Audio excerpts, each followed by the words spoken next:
बहुत ही delicious yummy chocolate ice cream घर पर बनाएंगे। 1 कप बॉयल किया हुआ नीम गर्म दूध है। कोको पाउडर हाफ कप डालकर मिक्स कर लेंगे। आधा कप डाल देंगे चीनी, अच्छे से मिक्स कर लेंगे। अब इसको पैन में डालकर पका लेंगे। इतना पकाएंगे कि ये मिक्सचर गाढ़ा हो जाए। पहले से ही थिक हो गया है। पकने के बाद अब इसको ठंडा कर लेंगे, तो ठंडा करने के बाद ये मज़ीद थिक हो जाएगा। 1 कप डाल देंगे बाउल में व्हिपिंग क्रीम, अच्छे से इसको व्हिप्ड कर लेंगे इतना कि ये फ्लफ़ी हो जाए।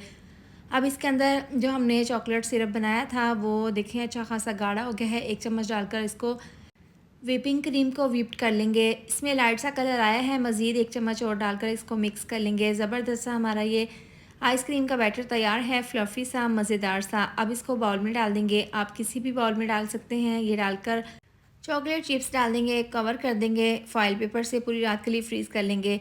अब ज़बरदस्ती चॉकलेट आइसक्रीम तैयार है। इसको बाउल में डालकर चॉकलेट चिप्स डालकर इसको गार्निश कर लेंगे। एक बार ज़रूर ट्राई करें।